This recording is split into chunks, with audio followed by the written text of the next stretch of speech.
In 1914, the United States was a debtor nation, owing billions to European investors. By 1945, it was the largest single creditor on Earth. Across the 30 years spanning 2 world wars, global wealth migrated across the Atlantic in a massive, aggressive transfer of assets.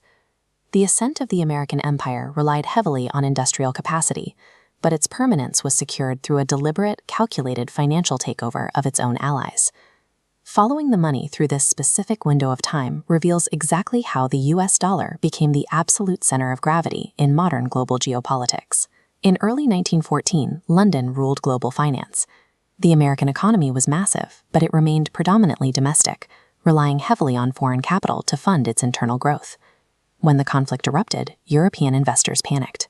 They immediately began to liquidate approximately $3 billion in American securities, desperate to convert their assets into physical gold to fund their war machines.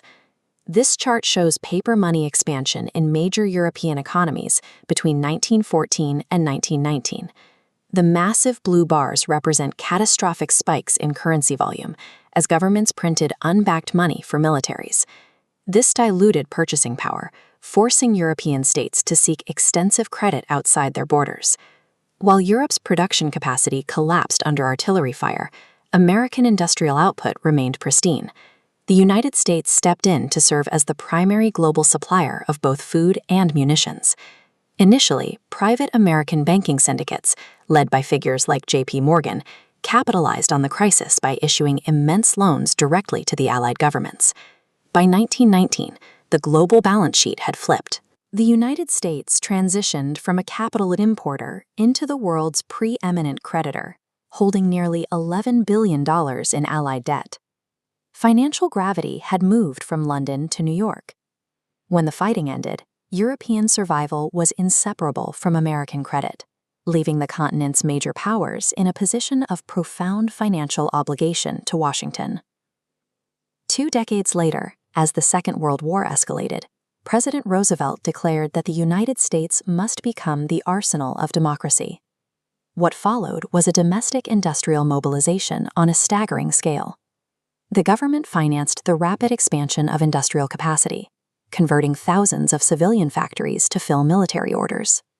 Lingerie factories began weaving camouflage netting. Baby carriage manufacturers built field hospital carts. And companies that previously stamped out beer cans retooled to press hand grenades. They broke down the construction of heavy bombers into hundreds of simple, repetitive assembly tasks. The method was effective. At its peak, the Willow Run crew rolled a B-24 Liberator out of the assembly shed every 63 minutes. By 1945, American workers had produced 300,000 aircraft, 102,000 tanks, and 72,000 naval vessels. The nation was single-handedly generating half of the world's entire manufactured output. The geopolitical advantage was geography. All of this production occurred while the American homeland remained untouched by enemy bombs, shielded by 2 massive oceans. Emerging from the war with its physical infrastructure intact gave the United States the hard leverage necessary to dictate the institutional rules of the recovering world. In July 1944, delegates from 44 nations convened in Bretton Woods, New Hampshire. They arrived knowing that the United States held the leverage required to design the post-war economy. The American delegation could set the terms because their government physically possessed nearly 70% of the world's total gold reserves. They established a new monetary framework where the US dollar was exclusively pegged to gold at a fixed rate of $35 an ounce. Every other major global currency was then forced to peg their value directly to the US dollar, creating a strict financial hierarchy. Instead of holding gold for international trade, other countries now held American dollars. To ensure this system functioned, the delegates created 2 institutions, the International Monetary Fund and the World Bank. Their primary purpose was to oversee exchange rates and enforce this new dollar-dominated hierarchy on recovering nations. Bretton Woods successfully institutionalized a dollar-centric order, ensuring that the recovery of every major power was tied to American financial rules. By 1945, the United States held monopolies on aerospace, atomic power, and global shipping. It stood at the absolute summit of the world. Serving simultaneously as the armory and the bank for the Allied powers, effectively drained the wealth and influence of the old European empires. The traditional gold standard was dead. In its place stood a dollar-denominated world order backed by the industrial and military might of the United States.